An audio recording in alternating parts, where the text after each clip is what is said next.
Good evening, and welcome to another lecture in the series Perspectives on Economic Liberty, hosted by the Center for the Study of Economic Liberty here at ASU. My name is Ross Emmett, and I am the director of the center and the organizer of the Perspectives lecture series, which for the last 5 years, maybe 5.5 years, has been contributing to the evaluation of the contribution that economic liberty makes to human betterment.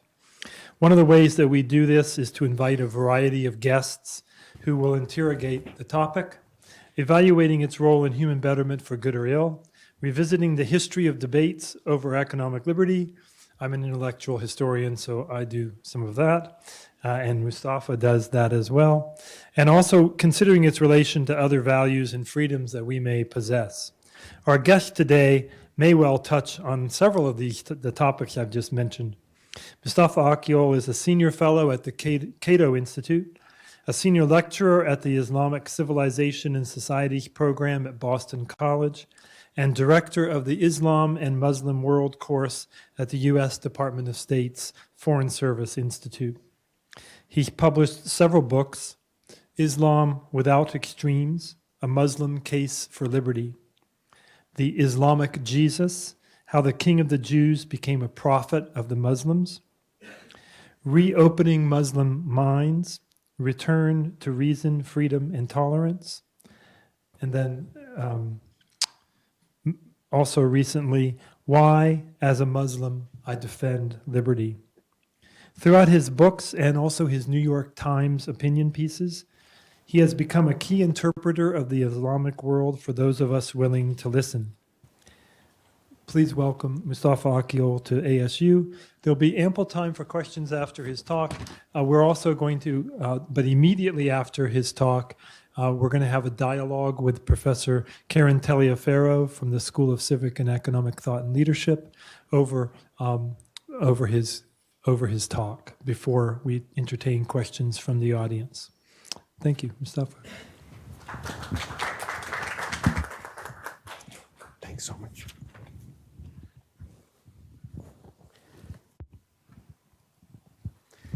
Thank you so much, Ross, for this generous introduction, and for the center at Arizona State University for inviting me for this event and for hosting me.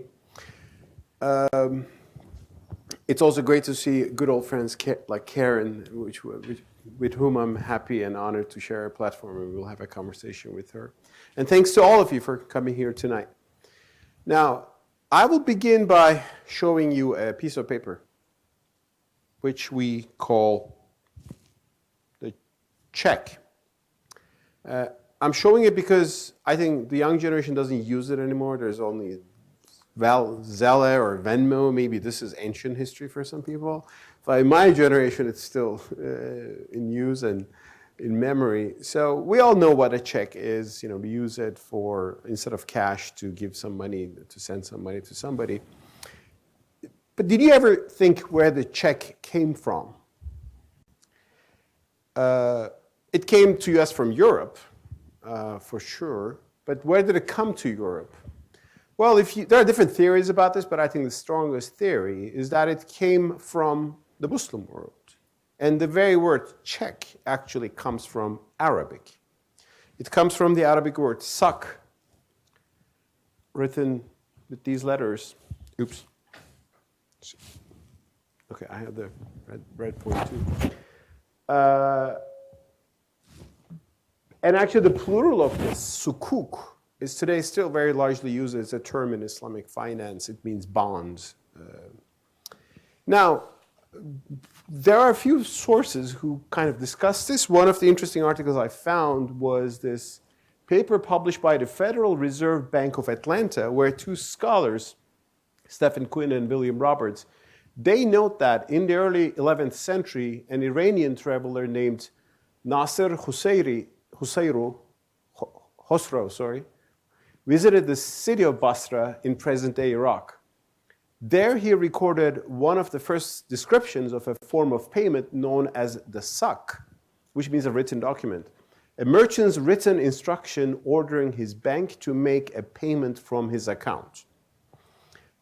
Later in the article, they continued to say that by the 10th century, checks were widely used in the Muslim world. In contrast, monetary systems in Europe at this time were extremely primitive. There were a few coins of reliable value and no banks, much less checks. However, during the Crusades, Europeans came into increased contact with the Muslim world and came to adopt, with modifications, the banking and monetary systems they encountered in the Eastern Mediterranean. Now, the check is one example, but there are other examples too. And a lot of historians think that the concept of commenda, which was the Italian term for a limited company, comes from the Islamic technique called mudaraba, which is a partnership agreement. And there are several others historians have studied that. One of those historians was the great French historian of the Mediterranean, Fernand Braudel.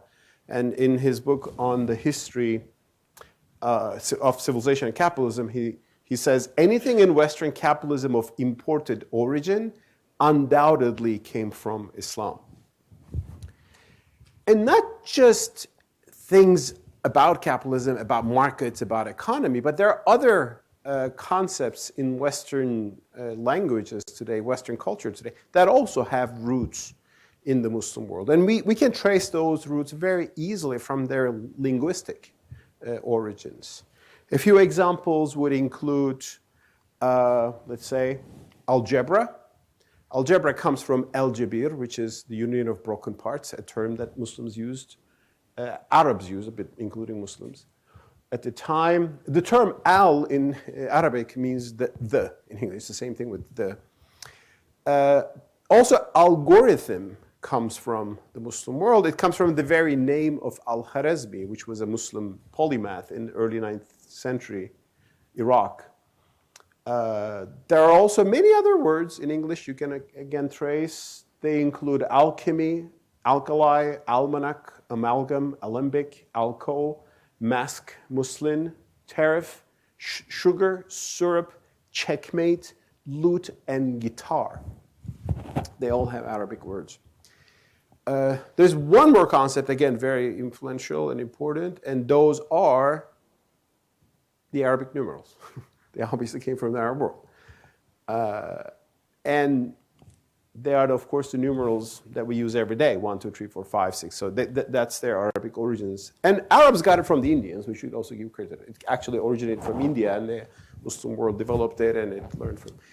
And there's a funny story about this, which I wrote in the New York Times a few years ago. Some American parents were asked, do you want your children to learn Arabic numerals? Many parents said, oh, no, we don't want anything like that.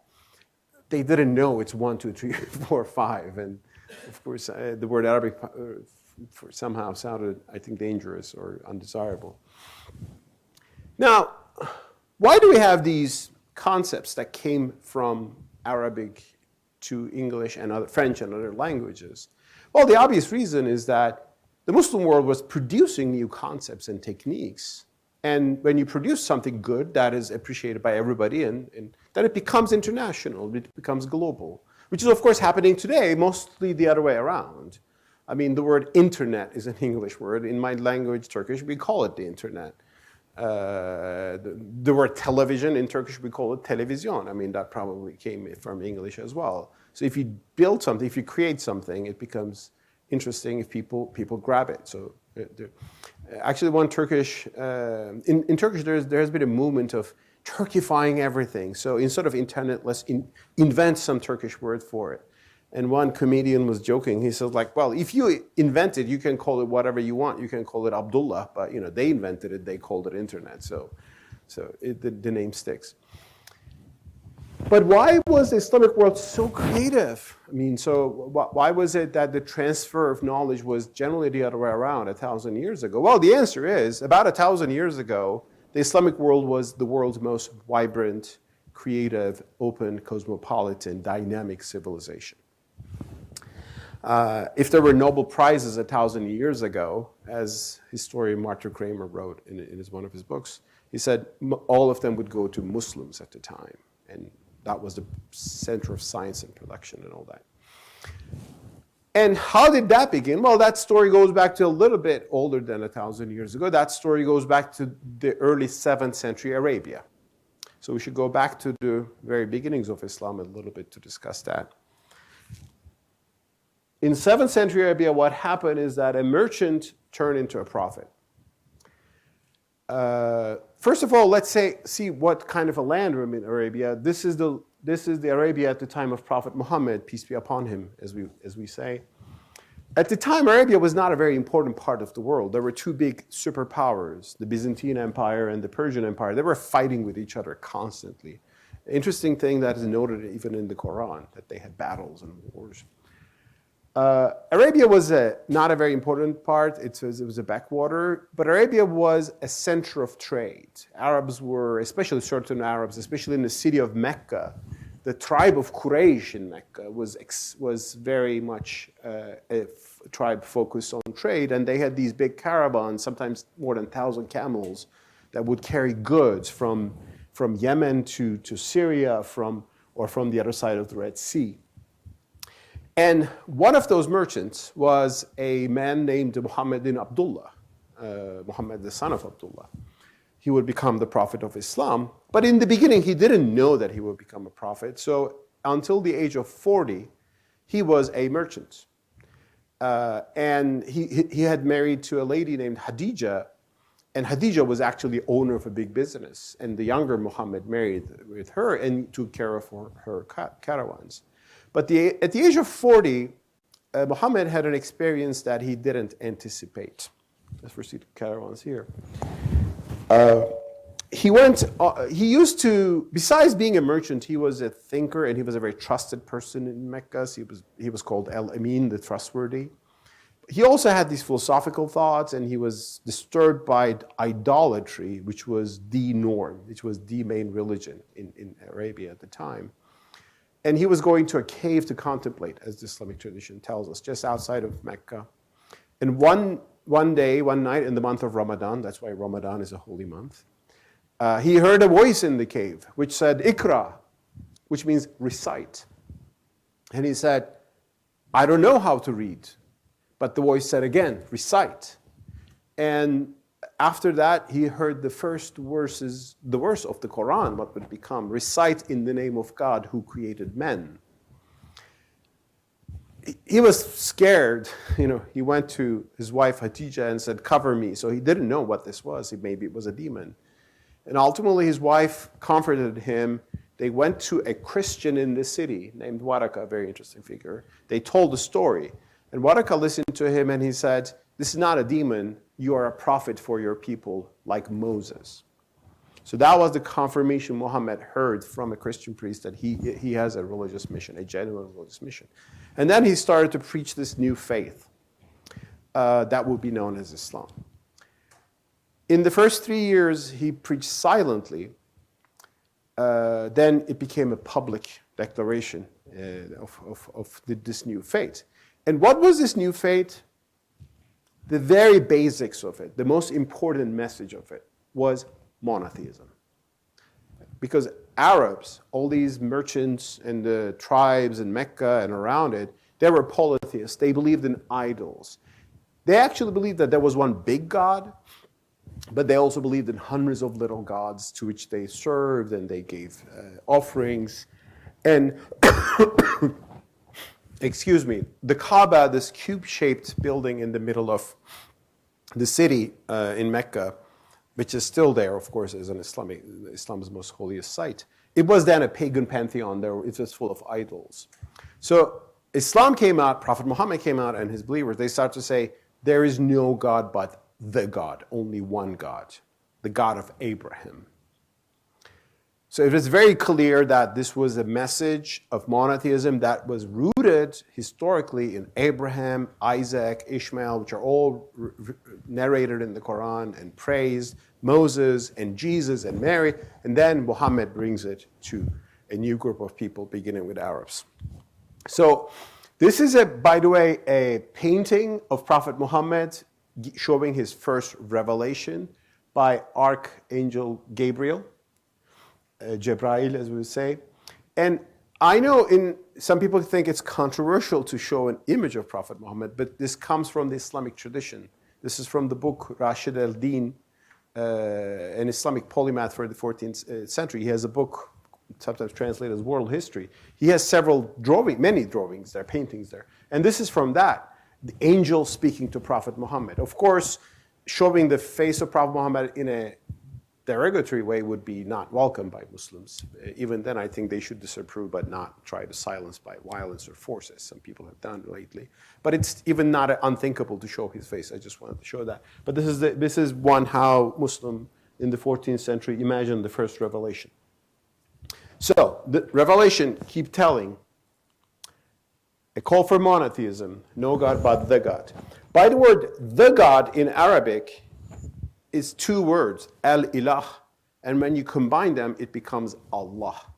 So the word Allah that Muslims use to define God, it's not a special name for a foreign deity, it's just the word the God in Arabic. That's why Arab Christians use the word Allah to refer to God.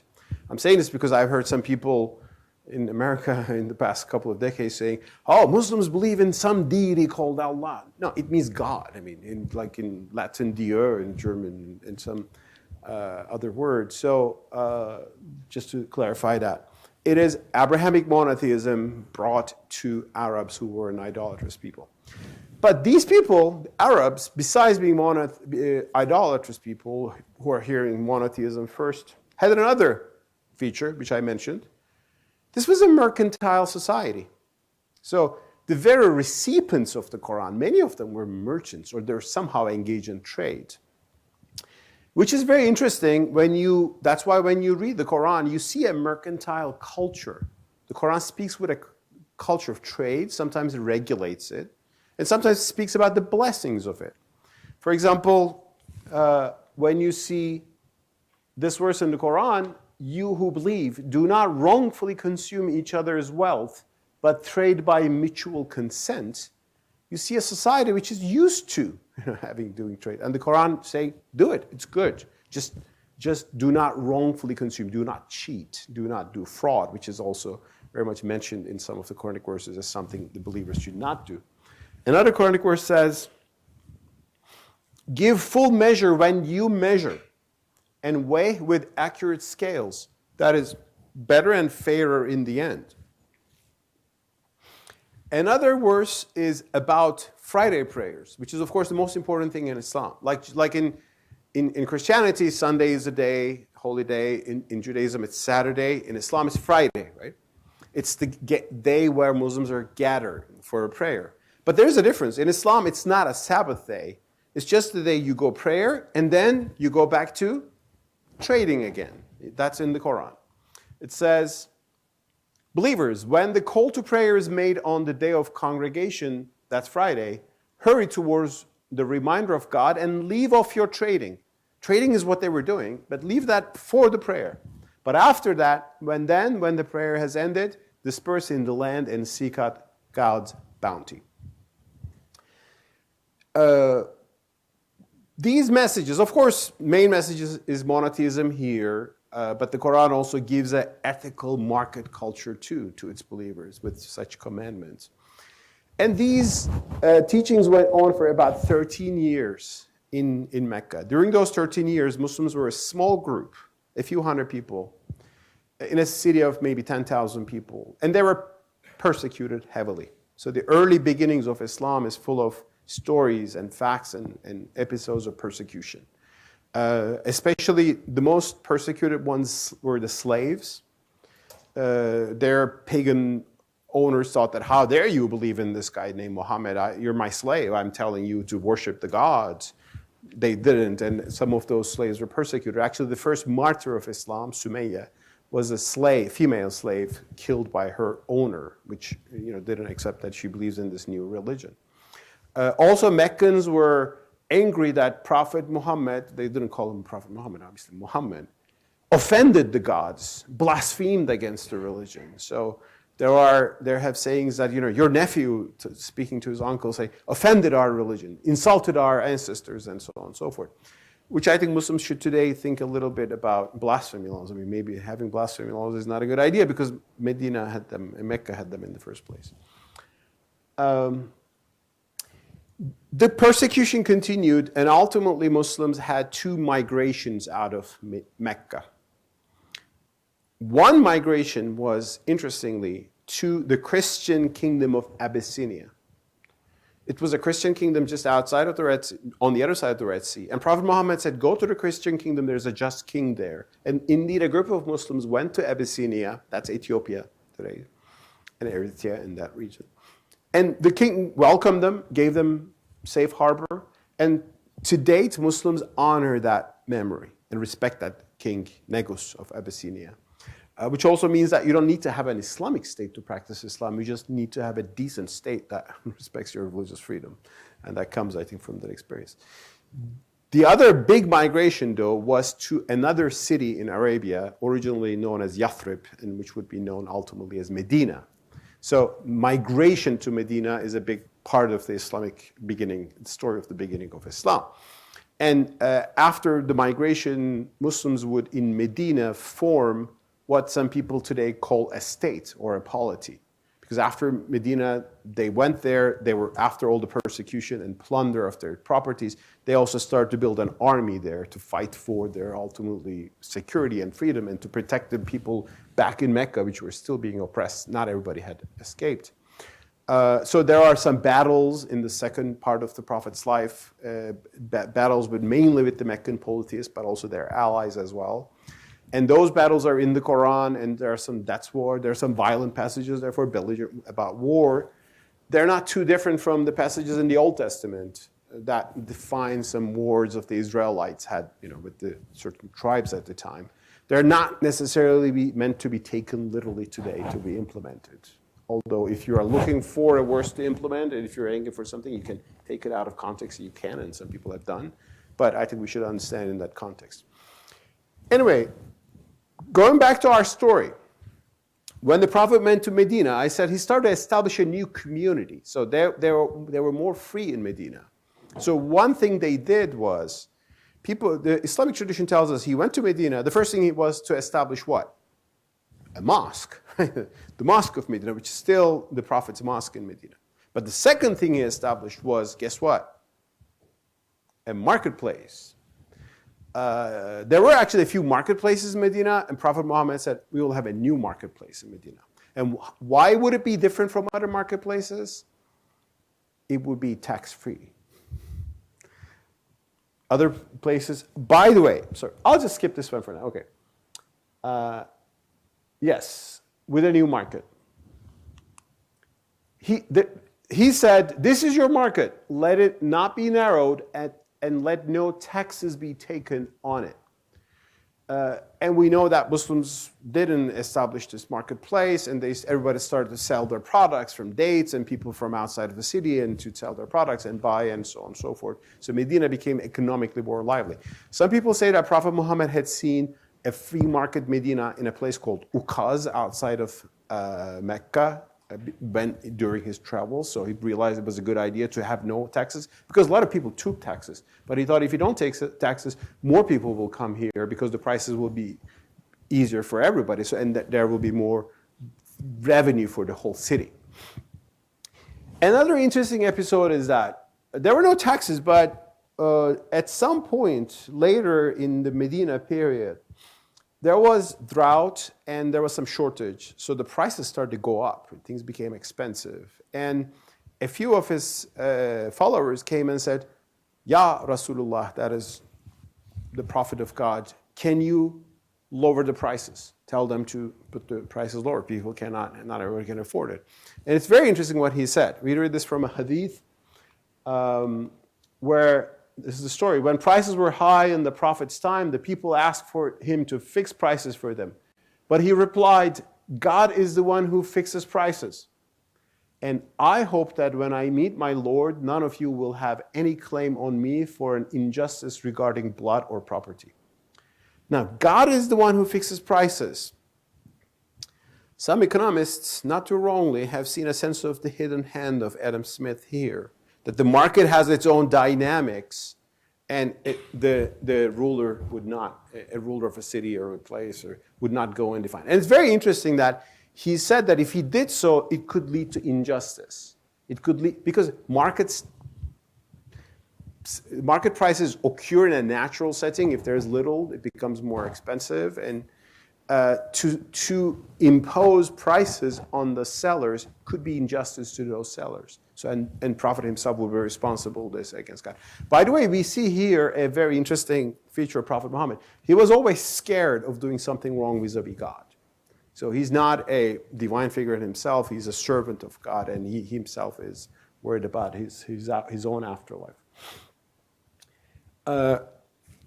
Then Prophet Muhammad also established an institution, established a market inspection against fraud, like a police force in the fraud, to go around, because there's a story that there was one seller in the market who was selling grains, but he was putting water in the grains, especially at the bottom, which made them heavier. But it was a kind of fraud. People thought that they were buying a lot of things, but it made it heavier. So that became something wrong. So there was an inspection force for that called Hispa. And the people who did it are the Muhtasib. Now, that is interesting because today, there are religious police forces in the Muslim world. In Saudi Arabia, although they calmed it, the current ruler restrained it, although he didn't restrain political oppression. Don't make me get into that now. But there, I mean, in Afghanistan, the Taliban has a force called the Muhtasib. They call it the Muhtasib police. But today they understand Muhtasib as like, are you wearing your headscarf? If not, here are 5 lashes for you. Muhtasib was about fraud in the market. Prophet's practice was about fraud in the market. It gradually acquired a moral policing as well, but it was not there in the beginning. At least that's what I argued in my book, Reopening Muslim Minds, on the chapter on morality policing. There are people who argue for that it was about that, which is, I think, rational in a society. But it was not moral policing, but it acquired that sense. Now, let's go further. There are hadiths, sayings of Prophet Muhammad, also about trade. An honest and fruitful businessman shall be in the shade of the throne of God. These are the hadith sources. God proclaims, I'm a third partner of a 2-man partnership until one of them acts dishonestly to his partner. In Tirmizi, that's one of the 6 main books of hadith. And Al-Bukhari, the most authoritative one. Nobody has ever eaten a better meal than that which one has earned by working with one's own hands. Like the working for your own hand and labor, the value of that is also in the hadiths. Now, by looking at such texts, one of the scholars of the Islamic civilization, Robert Hefner, a scholar at Boston University, which has a lot of interesting studies on Indonesia as well. He says, by any measure, the scriptural and early historical legacy of Islam is among the most market-friendly of all the world religions. And we should add that, though, it was a market economy with ethical concerns. So it was a compassionate capitalism, as you can say. In what way? Certainly, besides empowering markets and private property and also inheritance rights as well, I should say. The Quran also established institutions for taking care of the poor and the needy, charitable institutions. And the most important of them are, first of all, zakat and sadaqah. These are Islamic terms for almsgiving. Zakat is the more obligatory tax. It's one of the 5 pillars of Islam. To pray, to fast, to go to Hajj, to do the Shahada, witnessing of the faith first, and then to pay zakat. Zakat is the annual tax on wealth that every able Muslim should pay every year. The amount of that is not clear in the Quran. The tradition put it as 2.5%, which is not a very high tax by today's standards. Whether it's going to be taken by some authority or was it's going to be voluntarily by Muslims, there are opinions about that. At times it was by government, at other times Muslims did it voluntarily to whoever they choose. But it's there. And sadaqah is these other just voluntary gifts to any poor person, any person in need, someone who's in debt, someone who's on travel. So, I mean, certainly there's a culture of giving to the people in need. And these are pillars of Islam. Another very important concept which developed in Islamic civilization, which is not in the Quran but became a part of a very foundational institution in classical Islam, which is still out there in the Muslim world, is the institution called waqf. The plural is awqaf. In Bosnia, there are beautiful awqaf. In Turkey, too, although the government unfortunately confiscated all of them 100 years ago, one of the terrible things modern states have done. Waqf was the idea that if a wealthy Muslim has a lot of money or property, he can devote this to some charitable cause. And when he does that, that becomes protected by the law of God, the Sharia. And therefore, the rulers cannot confiscate it, cannot do anything with that. So this began in the early, probably some people think actually it began with a rabbi named Muhayrik in Medina, who was a friend and supporter of the Muslims, devoted some of his wealth to Muslims. Some people think it began with that, but it certainly began in the early decades of Islam. It just flourished in the early decades of Islam, and it became a very important feature of Islamic civilization. There have been many waqfs that are devoted to taking care of mosques, hospitals, charities, orphans, and for feeding the poor and travelers, and so on and so forth. So what we call today welfare was not done by a central government, by these waqfs throughout the Islamic world. And in the modern era, these waqfs have been confiscated by governments who think that having everything under government control is a great thing. It's modernization. It was Mussolini-style modernization, which didn't go well, and throughout the Arab world created these, humongous governments that are corrupt and authoritarian, and so on and so forth. There is a criticism of the waqf, too, by scholar Timur Kuran. I should say that he criticizes not the independence of the state, but that waqf descriptions became rigid over time. It did not turn into a political balance against the government. There is some truth in that, and I respect the scholarship. But I think the fact that it created a civil society independent of the government is a very important tradition that we should, I think, keep in mind.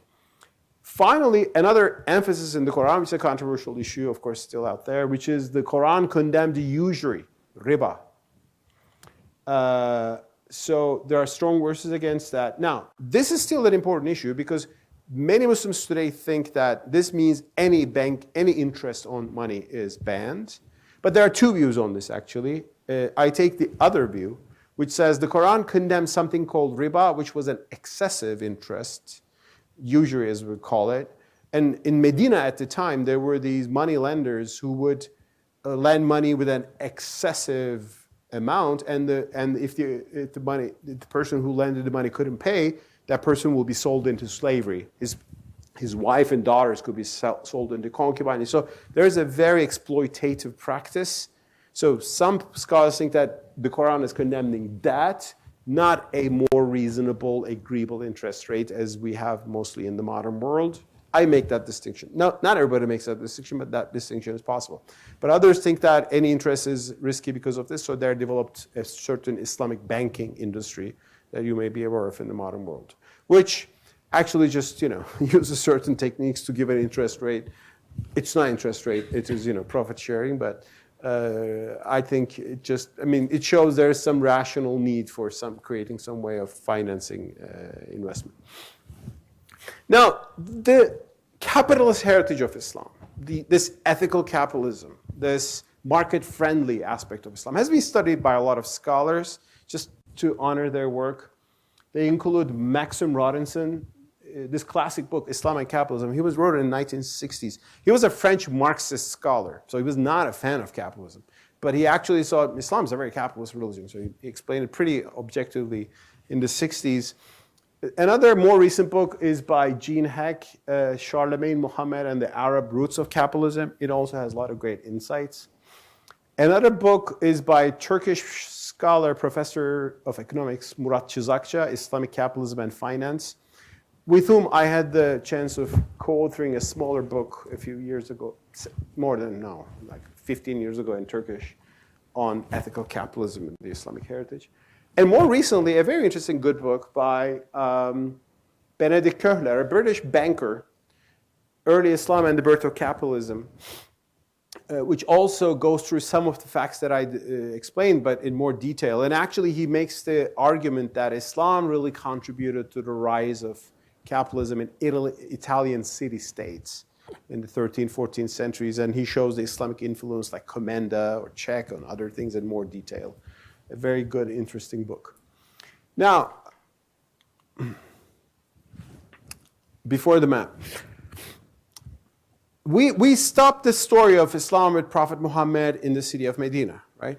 Ultimately, Prophet Muhammad passed away in the year 630.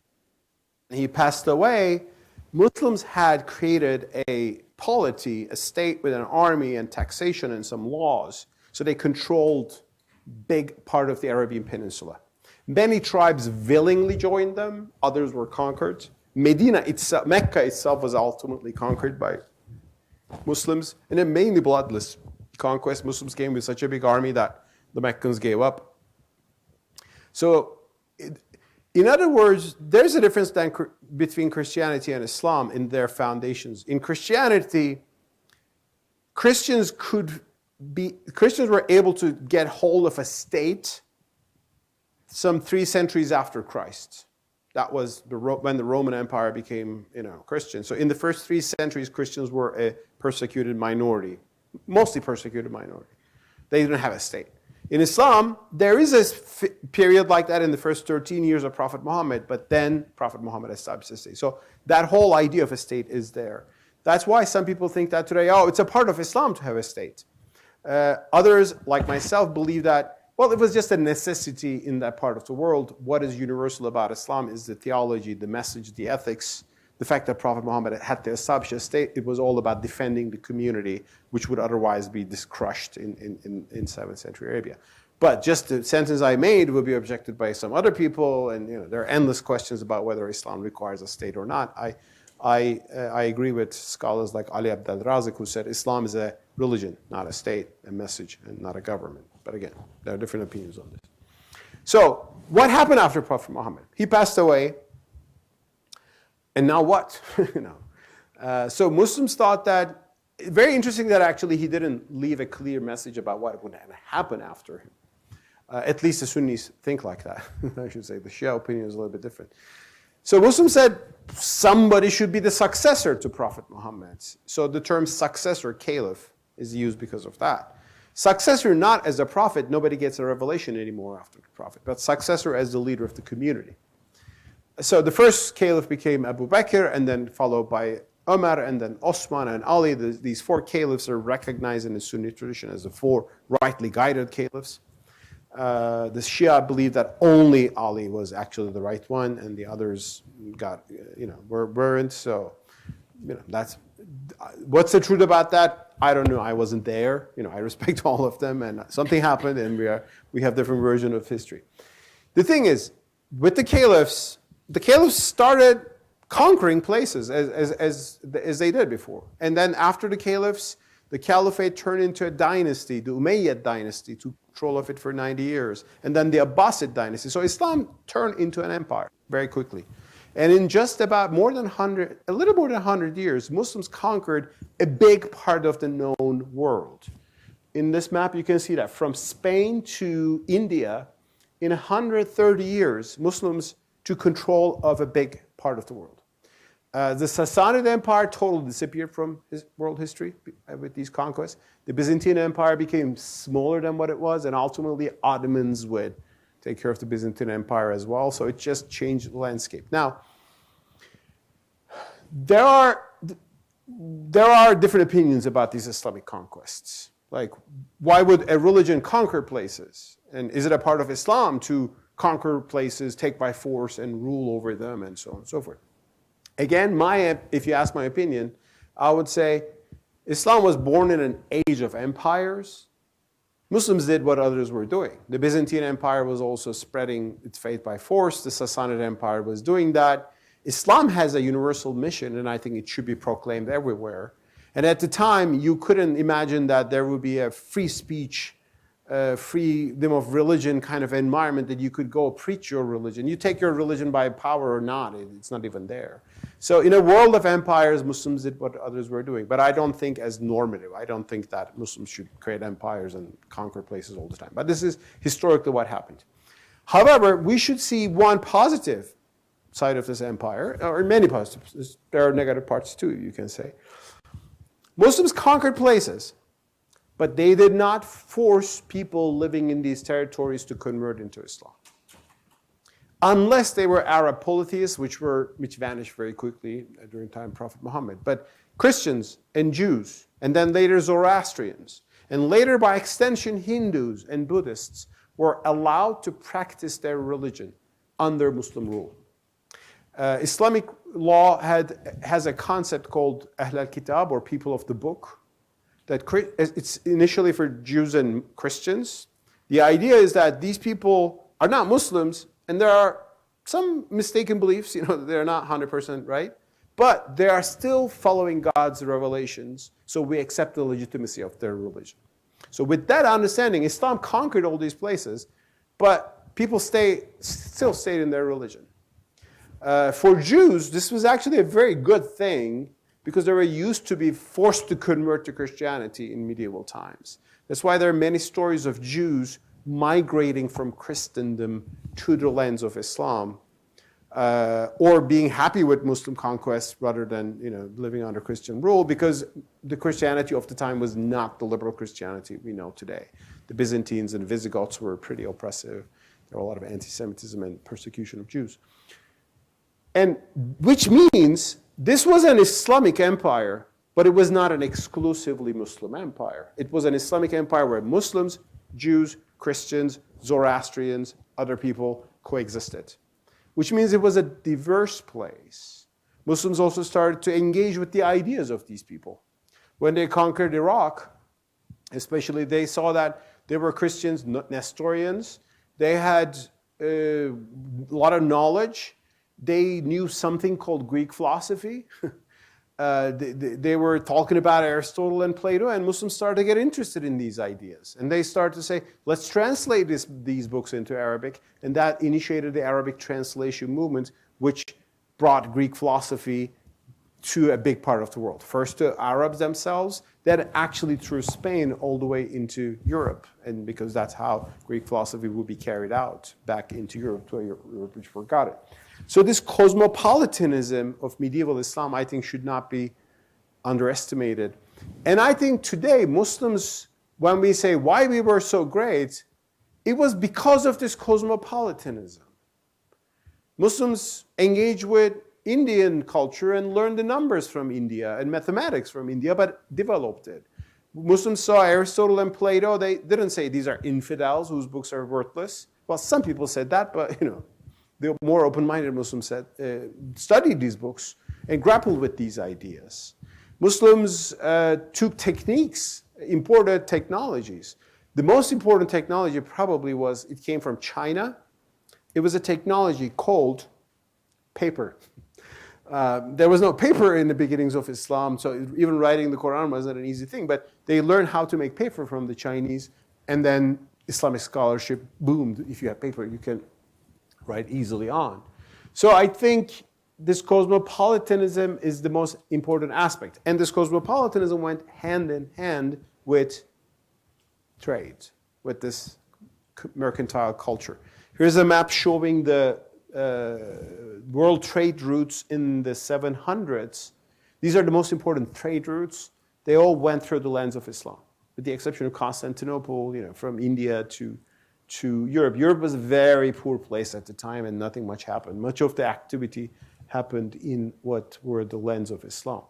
And a lot of the Islamic scholars were merchants themselves, such as Abu Hanifa, the founder of the Hanafi school, the biggest school that is popular in Bulgaria and Turkey and much of Central Asia, even parts of Central Asia. Now, in this Islamic tradition, also there developed some theories about markets and their values, some theoretical ideas as well. Now, one of the interesting figures who wrote about trade as an observed trade and compared it to other professions was the scholar named Al-Jahiz. He was an Iraqi scholar. He was a Mu'tazila, one of the rationalist scholars. He was a defender of this rationalist theological school called the Mu'tazila. He's a very interesting figure. He also wrote a book called Kitab al-Hawayan, or the Book of Animals, which is a kind of a zoological encyclopedia with beautiful drawings. He wrote about animals adapting to different environments, and some people think he had some ideas that was kind of preceding Charles Darwin and theory of evolution. He himself was African, and he has a book on the glories of the black race. So he criticized white racism at the time and said the black race is equal and has a lot of virtues and all that. What is interesting that he has a very interesting writing, a little epistle, which is, the title is amazing. It says, "In praise of tradesmen and disparagement of officials." He says, the tradesmen, their spiritual life is wholesome and their company agreeable. Know that they are always the most scrupulous, the happiest and the most secure of men. Their means of livelihood subjects them to no humiliation, nor does weakness make them the slaves of their own transactions. As opposed to, it's quite otherwise with the men close to the government and in its service. They wear the mantle of servility and the badge of flattery. Their hearts are filled with awe of their superiors. Fear dwells in them, servility never leaves them. Now, with respect, I should say there are great officials in the world, especially in America. I don't want to, offend anyone here or there. But there are these kind of officials, especially in authoritarian regimes. You look up to the superior. In Bulgaria, I'm sure there were a lot in the communist era. In Turkey, I know some, and in many probably parts of the world. This bureaucracy has this machinery of turning individuals into people just obeying and so on and so forth. So it's interesting that Jahez wrote about this kind of praise of what you would call a entrepreneurial culture back in the days. Now, after Jahez, much after Jahez, there's another scholar, probably even more famous one compared to Jahez, and in terms of his historical status, is Ibn Khaldun.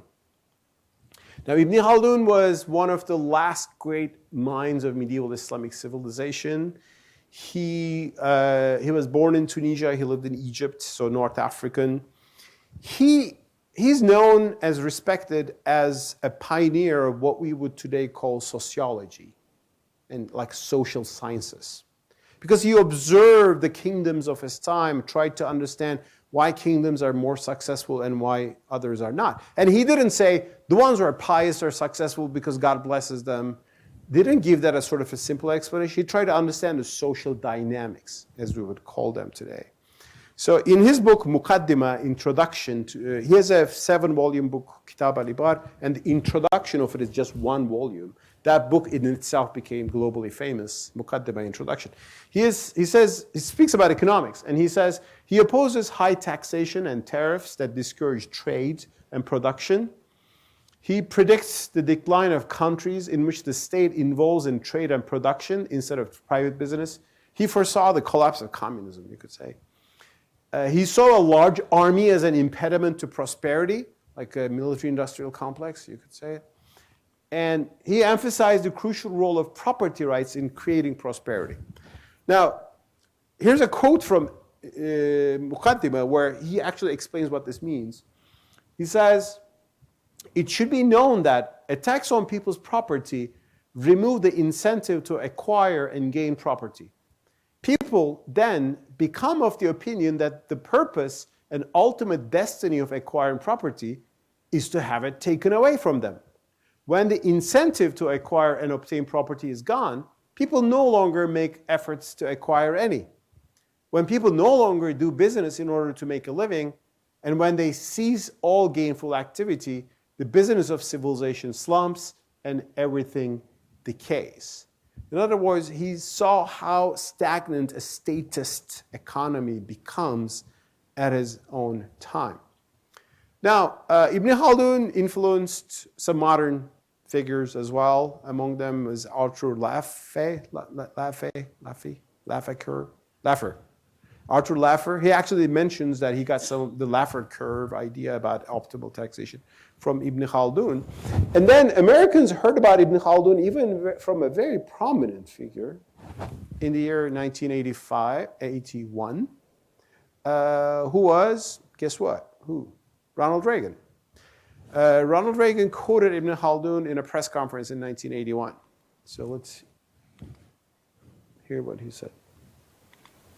I studied economics in college when I was young, and I learned there about a man named Ibn Khaldun who lived 1,200 years ago in Egypt. And 1,200 years ago, he said, in the beginning of the empire, the rates were low, the tax rates were low, but the revenue was great. He said in the end of the empire, when the empire was collapsing, the rates were great and the revenue was low. Reagan was wrong about the century, but other than that, he was mostly right. And the New York Times at the time wrote about it. Reagan's a Islamic scholar, and they quoted Franz Rosenthal, who was a great scholar of Islamic civilization who translated Muqaddimah into English. And Rosenthal said, yeah, he got the basic idea right. I mean, that was like Ibn Khaldun's approach. Now, all these show us that if you look at the world in the 14th century, you wouldn't think that the West is more advanced than the Muslim world. But today, I think you could say that by looking at a lot of things like economic production and wealth and scientific development, like universities and libraries and all of that. And Muslims know this. I mean, in the past few centuries, Muslims have been discussing this, like what went wrong. So this question became a big question in the Muslim world. And so in other words, why Islam once such a vibrant, cosmopolitan, pluralistic civilization, which had more freedom, by the way. It had freedom because minorities were escaping to Islam. Today, it's unfortunately often the other way around. So what went wrong? What happened? This is a big question. Volumes have been written on this, and there are different schools of thought about this. Some people think the question itself is wrong, and so on and so forth. I mean, I should say my position. There's one school of thought which says what went wrong is colonialism. Western colonialism came and occupied and plundered Muslim lands, and that's the problem. Now, I would say, yes, colonialism was a terrible episode in human history. It did a lot of harm. It still maybe continues to still do a lot of harm in terms of colonial mindsets, which leads to some terrible policies. But we cannot explain it through that because colonialism happened because the West became powerful thanks to industrial revolution and scientific discoveries. So why did the Muslim world create its own modernity is a separate question from that. Although we can criticize and condemn colonialism separately, but it's not the explanation, I think. Other people say, well, these are the more people who are not very friendly to Islam. They say, oh, Islam is an obsessive, dogmatic, terrible religion. And this early Islamic success was just an accident. It happened thanks to Greek philosophy, which had nothing to do with Islam. And when it was thrown out and Muslims were left with their own devices and so on and so forth, so they kind of tried to minimize the importance of the Islamic. I think that's also wrong. I mean, why Muslims study Greek philosophy? Plus, they didn't, they could have said no, but they did study. Plus, they just didn't study Greek philosophy, they developed it. They developed some of the mistakes of the Greeks. They just acquired things and made them something bigger. That's how civilizations develop. And I think that's that's not an accurate response as well. Now, an interesting response comes from, there's a middle ground, and I think there are different scholars who have written about this. But one interesting book on this is by academic Ahmet Kuru, who's a scholar at this San Diego State University. San Diego? There's a university in San Diego, and he's there, something like that. Okay. And he's actually a friend of mine. He's a fellow Turk, but who lives in America now. He wrote this good book, Islam, Authoritarianism, and Underdevelopment, a Global and Historical Comparison. He says something started to go wrong after the 11th century in Islam. And he says, the beginnings of the formation of the Din wa Devlet, religion and state alliance. Now, religion and state in some sense were always united in Islam together somehow. But he says, no, an alliance between the clergy and the rulers. the alliance between the ulema, religious scholars, and the military state. This process included the transformation of Islamic scholars into state servants through state-led madrasas, schools, the militarization of the economy through the iqta system of land and tenure and tax farming, and the marginalization of philosophers and merchants. In other words, he says authoritarian states, despotic states, growingly became more influential and controlling, marginalizing the business class, and also starting to co-opt the rulers. In early Islam, scholars like Abu Hanifa, they were not agents of the state. They refused to be an agent of the state. But gradually states took over that. And he explains in a kind of a social transformation. So the decline of Islamic cosmopolitanism, the replacement, the decline of the early diversity in Islam, where you had all kinds of different thoughts, none of them dominated, but ultimately some of them become the official one. So the decline of pluralism of Islamic thought and decline of merchant classes. Brian Turner wrote about that as well, the decline of the merchant class and so on and so forth. Which means today that I think if you have a discussion about one more thing before that, I think there's one more thing that's very interesting as well, which is connected. After their initial success, Muslims became all too confident about their civilization. And they thought that they knew everything that they need to know, right? There was nothing new to learn. What did the Europeans know? They were not interested in that for a very long time. The Ottomans thought that, what can we learn from them? In the beginning, they were eager to learn. They were eager to study Greek philosophy or the Indians and China, seeing what they are doing. But it gradually became a more insulated civilization with little interest in what's going on in the outside world. In which I think there's a lesson. Any civilization that becomes too full of itself and stops learning from our societies, hearing from them, and being open to their ideas and their contributions, I think can stagnate and starts not to see its blind spots. And I think that has happened in the world of Islam. Ultimately, what happened was that Muslims ultimately woke up to the Western progress, but it was too late. They came with colonial armies, right?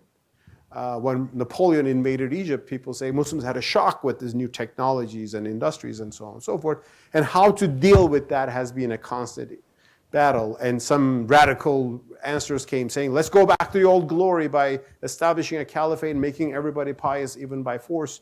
That's the wrong path. And there has been other paths which is saying, let's make everybody like the Europeans. Let's force women to pull their headscarves off. Let's force men to wear hats, and the kind of superficial modernization which I had in my country in Turkey. And I think that was wrong. I think what the Islamic civilization ultimately today needs is to discover why Islamic civilization was great 1,000 years ago.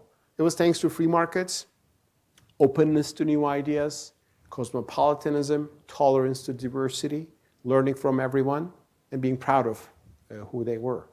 I think those are the dynamics that we need back. I'll stop here. Maybe I spoke too much. So then we can continue more with Karen. Thank you. It's so good to see you. It's so good. I always learn so much from you, from your writings, from now your talks. So thank you so much. I think you made, to my mind anyway, a very compelling case for the deeply market-oriented origins of Islam. When you were discussing, though, of course, we're always interested in what went wrong then, right? So why is there such a disparity between Western nations and Muslim-majority nations today in terms of development, in terms of economic production and such, as you say? And it seems to me like if there's a culprit, it's both a lack of intellectual, perhaps, freedom or curiosity, and perhaps also a lack of political freedom. So I'm wondering, first of all, if I have that right, if I've understood you correctly. And then perhaps if you could say something to those critics of this idea that might say, well, look at the West. It's got freedom, right? But it doesn't have our morality, right? There was so much morality embedded in the economic freedom and in the economic system that you articulated. But if we go the way of the West, we're going to get immorality. We're going to lose our character as Muslims or as a Muslim society. Well, is it working? Yeah. Okay. Well, first of all, thank you, Karen. It's wonderful to see you again. And I should say that I learned a lot from your own works. Your work on Ibn Rushd, the great Islamic philosopher of Muslim Spain, is fascinating. I think everybody should read it if you haven't already read it. And I look forward to new publications of yours. Yeah, I mean, that's a very common approach. And I think a lot of Muslims will say, yeah, the West has better cars and planes and iPhones, but their families are disintegrating and they are all into alcohol and drugs, and they're kind of a caricature of Western society. But I think there's some maybe truth in some part of that. Against that, I used to say, first of all, also the mere idea that, well, they're technologically advanced, but they lost religion, right? I mean, do you want to be there? Like, I mean, I had a conversation with a Turkish Islamic thinker many years ago, and he said, we don't want to get into this modernity train. We don't want to end up like Amsterdam, right? With all due respect to Dutch I mean, he meant that most people are atheists and there are red light districts and that kind of stuff. So, and I told him, like, why don't you think of Tennessee or something, like a Bible Belt? Like, I mean, you could be like America, which is religious, and Arizona is good too, by the way. No, like, you could be, I mean, America is a pretty religious society, but also modern, and it doesn't mean that when you're modernizing and you have political and cultural freedom, it's not going to be, well, America is changing too these days, so I'm aware of that too.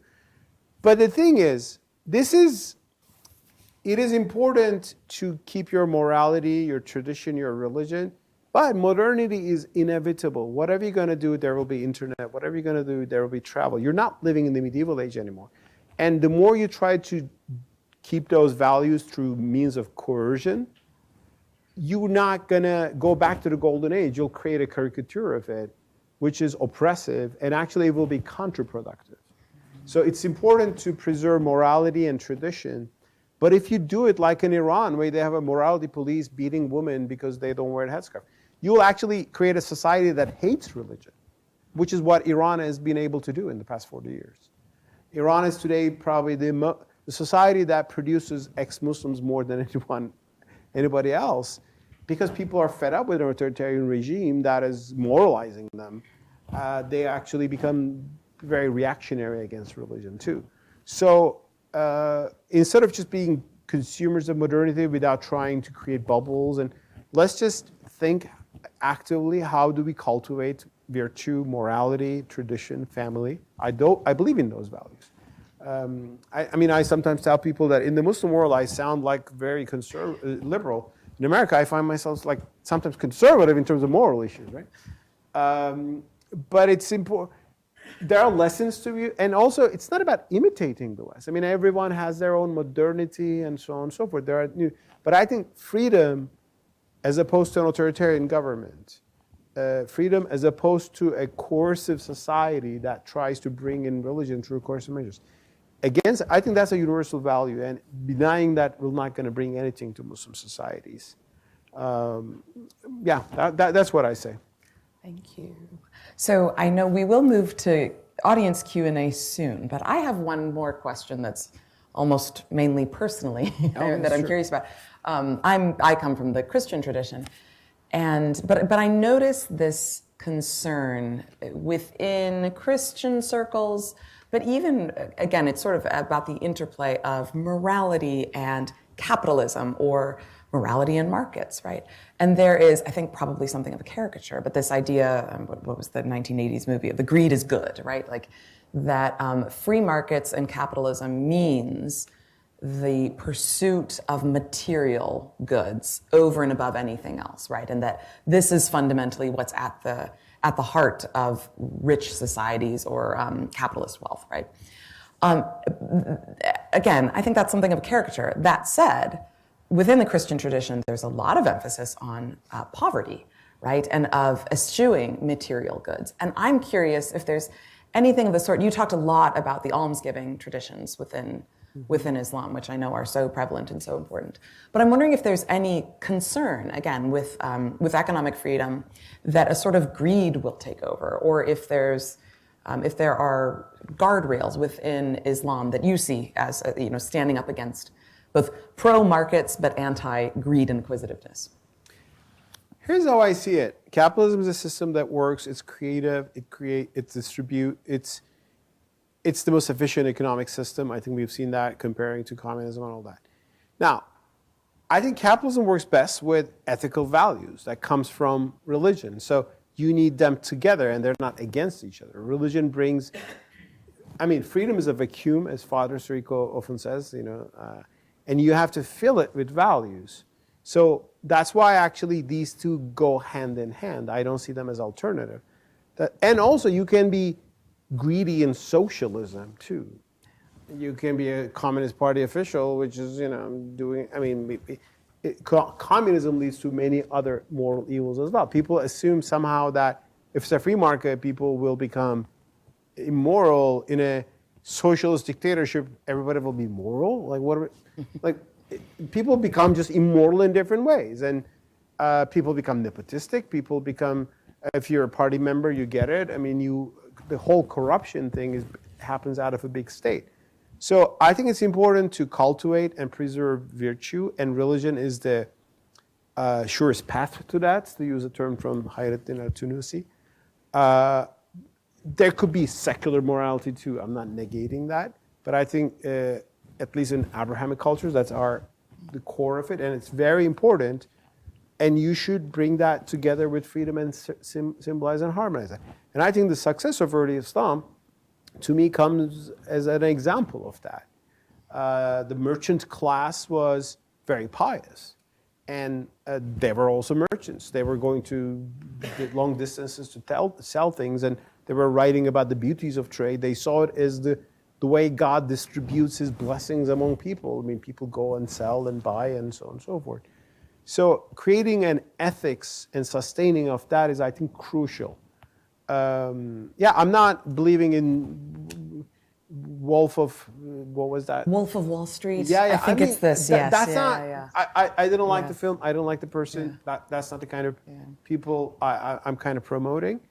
But capitalism doesn't have to be that. In any system, you can have people that are ethically more up.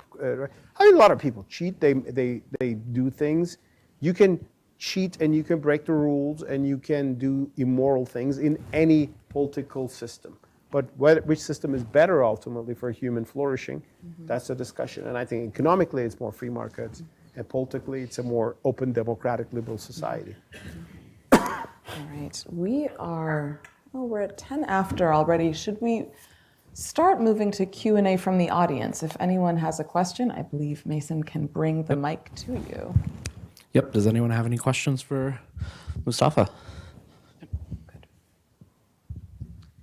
Thank you, excellent presentation. Where would Islam and Muhammad and Prophet look at oligopolies, monopoly in what is our capitalist system, and what's defined as bad Bidenomics or as a greedflation in the United States? How would that be dealt with? Thank you. I didn't understand the last part of the question. In the United States of America, we're experiencing inflation. Okay. And it's either blamed on the president's office or the corporate body as greedflation. And I guess I'd finish that triangle with, as we spoke about historically, the merchant was that individual man who worked 12 hours per day, went home to family, and the values just got reinforced through the day. Now we have corporations. We have corporations where CEOs are making 350 times as much as the employee in the corporation. Where does Islam deal with that? Well, that's a great question.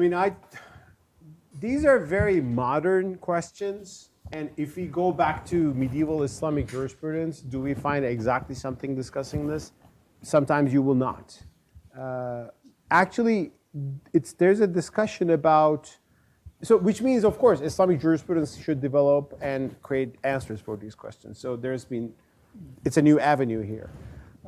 And I'm not an expert in America's corporate economy as well. Actually, there has been a critique of Islamic law in the sense that it did not allow the rise of corporations.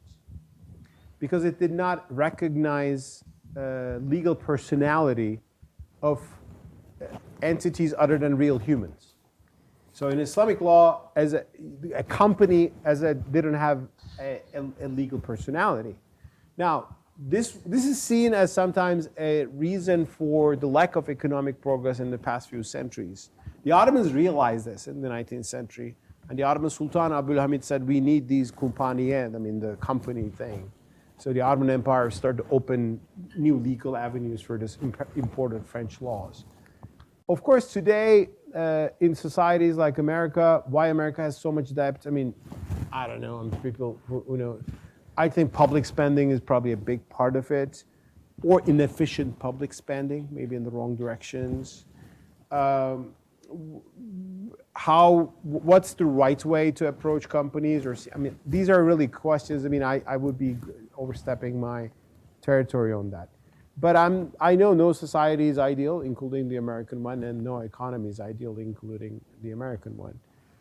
From an Islamic point of view, there's certainly a care for, there's no limit in profit. That's very interesting. Murat Chizak just says that. The Islamic law didn't bring, of course, the profits weren't that astronomical in the pre-modern era too. So, modern technology bringing things.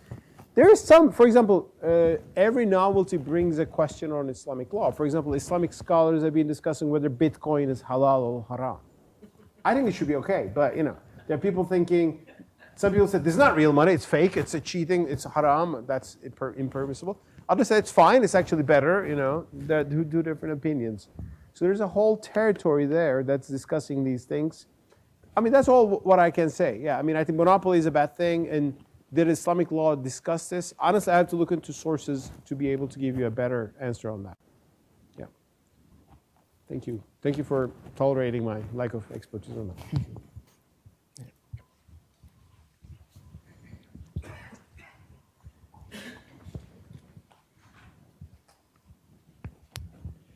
So my question doesn't have as much to do with markets, but more about the diaspora of Islam. So one of the things I'm curious about is how is it that the Indo-Pacific region, so that's Indonesia, Malaysia, Brunei, how is it that Islam has become so prevalent there? If I'm not mistaken, Indonesia is the largest Muslim population of any country in the world. So were markets a force in how they've become, if I'm not mistaken, the biggest Muslim population region in the world? It is, yeah. Wonderful question. Thank you very much. Indeed, Indonesia is the largest Muslim population, over 270 million. I think it's the biggest Muslim majority country. Malaysia is a smaller one, but it's significant too. Very interesting, as you pointed out, markets actually had a role in the making of their Muslimhood, because actually Islam spread to some areas by conquest, never in that region. No Muslim army conquered Malaysia or Indonesia. Muslims went there through trade. And actually, that's something I should add to the moral dimension. Many Muslim merchants were also Sufis. They were members of Sufi orders, which were doing trade. Obviously, they had an ethical framework. And one of the things they believed in was doing charity, like the missionaries. And exemplifying the moral virtues of Islam and sharing Islam. Ultimately, Islam began to spread through these Sufi orders that came through trade networks in Indonesia and Malaysia. And for some reason, it became the most popular. It's a very good question. And I don't know the numbers through centuries, how did it work? But there were some animistic traditional religions that I think the power of monotheism worked well. And it just acquired. So it was never through a conquest, an army coming there. And those societies were interesting. I've been to Malaysia several times. I got arrested there too, by the way, by the religion police after a conference in which I said there should not be religion police. So they didn't like that. But in Indonesia, has more secular laws and more politically liberal than Malaysia. And Indonesia actually has been a very interesting country in terms of giving some positive messages about Islam and some of the important issues of freedom today. the greatest Islamic organization in Indonesia, Nahdlatul Ulama, has decisively taken very interesting steps. They called on Muslims to give up the Muslim kafir, infidel, to refer to non-Muslims. They call on overcoming some of the issues in jurisprudence that is about intolerant to other faiths, or things like apostasy laws, that you have in some Muslim majority countries. They certainly have that. I mean, is it connected to trade? Hard to know that answer. Also, Indonesia had a third worldist, almost socialist era too. But since the late 90s, it's a democracy that is becoming a liberal democracy. They actually elected someone who's not a very nice figure, but a kind of populist. That's the mood in the world these days. But yeah, those countries have a very interesting story of Islam, which is not related with conquest, which comes from trade, which was the very origin of it. Malaysia is also actually a hub of Islamic economics as well.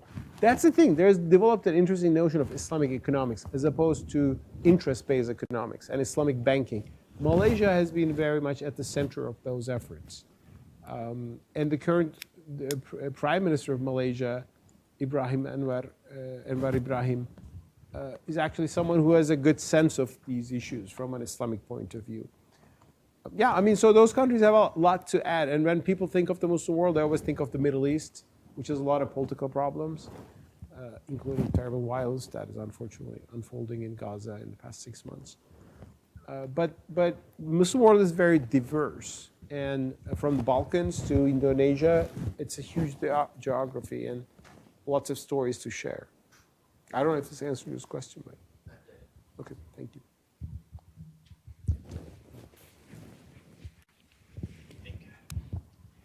Thank you for this wonderful lecture. I have 2 questions, all related to each other. The first one, how do you see or rate the Islamic trade today in this capitalism system? And how do you evaluate the Islamic trade in today's capitalism system? Trade, like a business, market. Yeah. And the other questions deal with riba. You mentioned that there is 2 scholar interest about riba.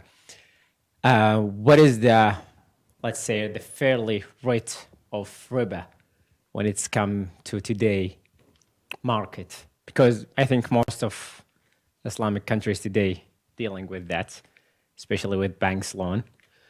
So what is the fairly rate of interest that must be taken from loan or any other market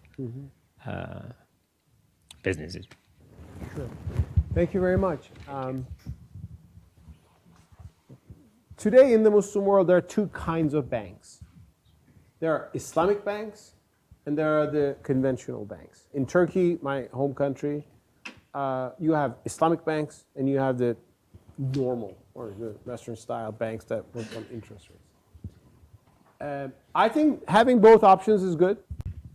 I mean, because I believe what riba means is open to interpretation. Every Muslim will tell you that riba is condemned in the Quran. What is riba? The majority opinion is that any interest is riba, so we don't want to go there. That's why Islamic banking developed in the 60s. And it's very interesting that the Ottoman Empire actually didn't do that. They opened a conventional bank in the 19th century. So the Islamic economics is also a modern construct in many ways. We also know that the Ottoman Shaykhul Islam, Abu Suud Effendi, actually allowed interests, reasonable interest. They made a distinction between that and riba. Anyway, and then there are the conventional banks.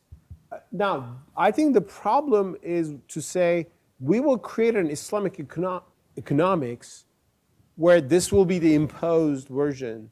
People can only have Islamic banking, right? Because I think Islamic banking really doesn't do anything that different from conventional banking. And sometimes the trust put into Islamic banks can be exploited, by some Islamic, because religious people believe in them, there has been even some fraudulent examples here and there.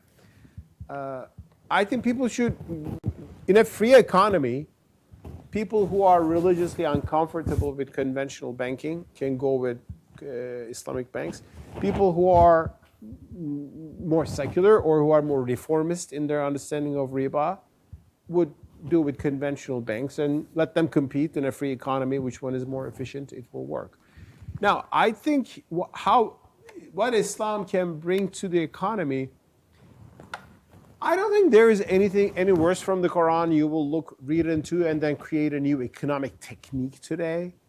But certainly Muslims can bring an ethical value to it. Reviving the Waqf tradition, charitable foundation, making them more efficient, and making them not just about distributing food, but to scholarship for students and microcredit for raising new businesses, institutionalizing the whole Waqf foundation. I think that would be the best thing to do.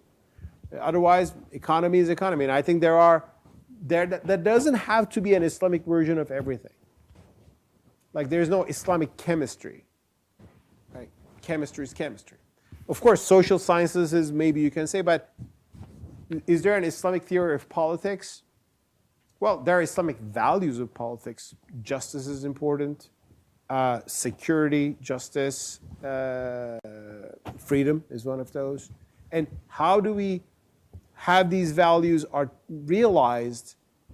You won't find the answer in the writings of Al-Mawardi, who wrote this in the 10th century, 11th century about the ordinance of government.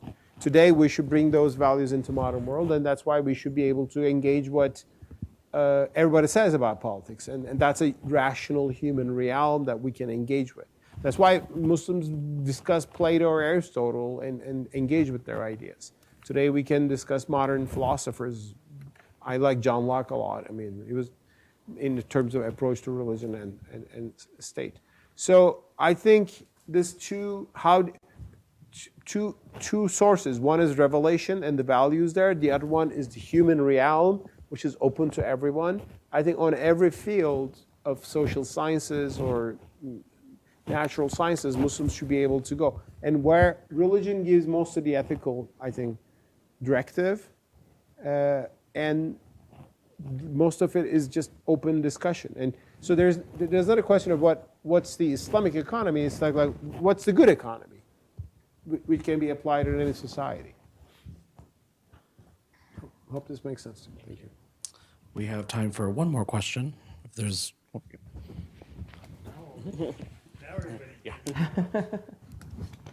Hi, thank you so much for your presentation.